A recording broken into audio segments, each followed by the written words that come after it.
औज़ुबिल्लाहिमिनश्शैतानिर्रजीम बिस्मिल्लाहिर्रहमानिर्रहीम अस्सलामु अलैकुम। 25 जून साल 2026 और मैं आपका मेज़बान गुलाम मुस्तफ़ा। उम्मीद है कि आप लोग जहां भी होंगे बखैर आफियत होंगे। हम बात करने जा रहे हैं कि भारत का एक जो त्यारा है वो पाकिस्तान के कब्जे में बहुत बड़ा ऑपरेशन जो है वो इस वक्त पाकिस्तान की सिक्योरिटी फोर्सेस की जानब से जनाबे वाला किया गया है। इसकी तफसील आप लोगों के साथ शेयर करनी है। अमरीकियों की जो दौड़ें हैं वो लग चुकी हैं। अमरीकी वज़ीर ख़ारजा मार्को रूबियो इस वक्त मिडल ईस्ट के अंदर पहुंच चुका है। मामला क्या पेश आया है, ऐसी कौन सी स्टेटमेंट ईरान ने जारी की है, या ऐसा कौन सा बड़ा खड़ाक ईरान ने किया है जिसके बाद इन लोगों की दौड़ें लगी हैं। तो आए इन तमाम चीज़ों को डिटेल के साथ देखते हैं। आप लोगों से गुजारिश है, अगर आप इस चैनल पर नए हैं तो इसको लाजमी सब्सक्राइब कर दें और कमेंट सेक्शन में अपनी जो कीमती राय है उसका इजहार भी ज़रूर फरमा लें और पाकिस्तान जिंदाबाद ज़रूर लिखें। सबसे पहले नाज़रीन मोहतरम, मैं मोहम्मद बाकर कालिबाफ जो ईरान के पार्लियामेंट के स्पीकर भी हैं और जो मौजूदा मुज़ाकरात चलते रहे हैं इसमें भी वो क़यादत फरमा रहे थे अपने वफद की, तो उन्होंने एक बयान जारी किया है और ये बाकू के अंदर आज़रबाईजान के अंदर एक कॉन्फ्रेंस में खिताब करते हुए ये उन्होंने बात कही है। ईरानी पार्लियामेंट के जो स्पीकर हैं मोहम्मद बाकर कालिबाफ ने कहा है कि मशरक़ वस्ता में जंग के खात्मे के लिए ईरान और अमरीका के दरमियान तय पाने वाला मुआहदा अमरीका की शिकस्त का ऐलान है। यानी जो मुतालबात ईरान ने अमरीका के सामने रखे वो अमरीका ने तस्लीम किए, अमरीका ने सर तस्लीम खम किया उनके सामने। ईरान जो है उसने अमरीका के आगे घुटने नहीं टेके। जितने भी मुतालबात मंजूर हुए हैं, जितने भी चीज़ें जो हैं वो इसके अंदर मुआहदे के अंदर साबित हुई हैं, वो ईरान की तरफ से मुतालबात थे, तो उसके अंदर जो है वो ईरान सुरखरू रहा है। ये ईरान के पार्लियामेंट के स्पीकर का कहना है। इसके साथ साथ नाज़रीन मोहतरम, आप लोग जानते हैं कि मई 2025 के अंदर जब भारत और पाकिस्तान के दरमियान एक जंगी माहौल बना, उन्होंने ऑपरेशन संदूर के तहत पाकिस्तान के अंदर हमले किए और फिर पाकिस्तान ने अपने दुश्मन के दांत खट्टे भी किए और इस तरह दांत उनके खट्टे किए कि 08 का मुकाबला पूरी दुनिया के सामने है। और मेरे ख्याल में वो जंग के दौरान इतना ज़्यादा तो वायरल नहीं हुआ। सदर ट्रंप ने हमारे मीडिया से ज़्यादा उसकी तशरीह की और पूरी दुनिया के अंदर उसकी तशरीह की।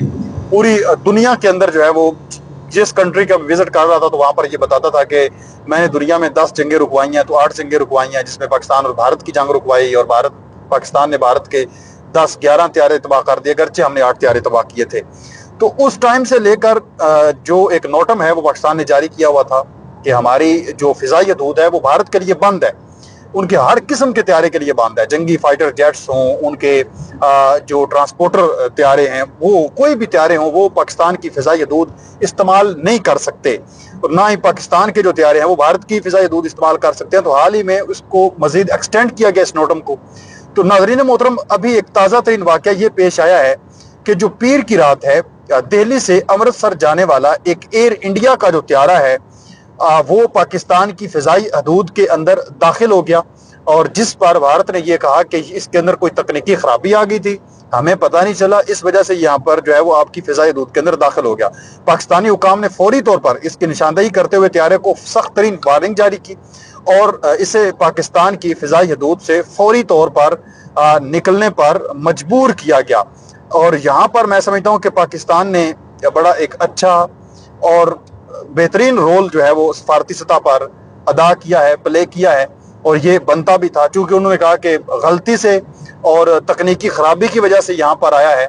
तो वार्निंग जैसे ही पाकिस्तान ने दी है फौरी तौर पर, क्योंकि पाकिस्तान हर हवाले से इस वक्त अलर्ट है, क्योंकि वो जानता है कि हमारा दुश्मन जो है वो रात के अंधेरे में किसी टाइम पर भी कोई स्ट्राइक जो है वो पाकिस्तान के अंदर कर सकता है, हमारे शहरियों को नुकसान पहुंचा सकता है। तो इस हवाले से हमारे जो लोग हैं वो मुहाजों पर हर वक्त एक्टिव खड़े हैं। तो फौरी तौर पर इसके निशानदेही की गई और उसको वार्निंग जारी की गई। इस त्यारे का जो कॉल साइन था वो था AIC 5MF, जो अमृतसर के करीब पाकिस्तान की हदूद में दाखिल हुआ था। लेकिन अल्हम्दुलिल्लाह पाकिस्तान ने ये एक कामयाबी दिखाई और उस त्यारे को वापस जाने पर मजबूर किया और अगर ये जो है वो होश के नाखून ना लेते तो इसको फिर तबाह भी किया जा सकता था। इसके साथ साथ चूंकि दहशतगर्दी की जो कार्रवाइयाँ हैं वो भी डेली बेस पर बढ़ रही हैं मुल्क पाकिस्तान के अंदर, बलूचिस्तान के अंदर, खैबर पख्तूनख्वा के अंदर। इसके अलावा अगर हम देखें तो अफगानिस्तान और पाकिस्तान के बॉर्डर के ऊपर जो हालात हैं वो इंतहाई तशवीशनाक बने रहते हैं। चंद दिन कबल 2 जो ड्रोन हैं जो कि अफगानिस्तान से मूव हुए पाकिस्तान के बॉर्डर के करीब, वहाँ पर वो तबाह किए गए। اور اس وقت افغانستان بدخشاں کے اندر جو ہے وہ حالات کافی زیادہ خراب وہاں پر اطلاعات موصول ہو رہی ہیں کہ معاملات انتہائی خراب ہیں، اور بڑی تعداد میں جو طالبان ہیں وہ مارے بھی گئے ہیں اور زخمی بھی ہوئے ہیں۔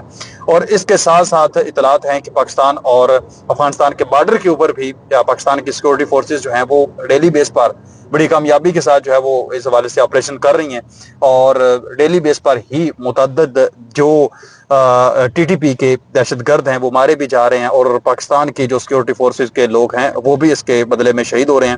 آج ایک جو ہے وہ آپریشن مزید کیا گیا ہے بلوچستان کے اندر، سیکورٹی فورسز نے سراوان ضلع خاران میں دہشت گردوں کے خلاف ایک آپریشن سراوان شروع کیا ہے، جس کے نتیجے میں یہ بتایا جا رہا ہے کہ وہاں پر بڑی کامیابی کے ساتھ ایف اے ایچ دہشت گردوں کے ساروان ویلی میں محفوظ ٹھکانوں کی نشاندہی کے بعد سیکورٹی فورسز نے علاقے کے صاف کرنے کا آپریشن شروع کیا، اور 4 سے 5 جو دہشت گرد ہیں وہ وہاں پر مارے گئے۔ اس کے علاوہ 2 جو اہم ترین آئی ای ڈی ایس کو نقارہ بھی بنایا گیا، اور یہ اگر نہ نکارہ بنائی جاتی تو آپ جانتے ہیں کہ پھر ایک بڑی تباہی مچ سکتی تھی، بڑی تعداد میں لوگ شہید ہو سکتے تھے۔ دہشت گردوں کے زیر استعمال ایک گھر کو کلیئر کیا گیا، 3 عدد جو کوارڈ کاپٹرز اور 3 موٹر سائیکلیں جو ہیں وہ بھی وہاں پر ضبط جو ہے وہ کی گئی ہیں۔ اس کے ساتھ ساتھ ناظرین محترم، ایران جو ہے اس کی جانب سے آج ایک سٹیٹمنٹ سامنے آئی۔ ایران کے جو صدر ہیں مسعود پزشکیان، انہوں نے کہا کہ پاکستان اور سعودی عرب کا جس طرح سے ایک معاہدہ ہے، اس طرح کا ایک معاہدہ ہونا چاہیے۔ پاکستان، سعودی عرب، ترکیہ، یہ ممالک جو ہے وہ اس کے اندر شامل ہونے چاہیے، عرب دوسرے جو ممالک ہیں وہ اس کے اندر شامل ہونے چاہیے۔ اور جنگ کے دوران ایران نے بار یہ کہا کہ آپ خود مختار جو ہے وہ بنیں اور اپنی جو فورسز ہیں وہ تیار کریں، اور آپس میں کوئی ایک معاہدہ کریں، ایک مسلم نیٹو ہونی چاہیے، امریکہ کے رحم و کرم پر آپ نہ رہیں۔ تو ابھی ناظرین محترم یہ بات ہو ہی رہی تھی کہ ہم دیکھتے ہیں کہ امریکہ کے جو وزیر خارجہ ہیں مارکو روبیو، وہ اس وقت مڈل ایسٹ کے اندر پہنچ چکے ہیں۔ کویت کے اندر اہم ترین ملاقاتیں ہیں، دبئی کے اندر ملاقات کی جائے گی، اس کے علاوہ بحرین کے اندر جی سی سی کا جو اجلاس ہے وہ طلب کیا جائے گا، وہاں پر بات چیت کی جائے گی۔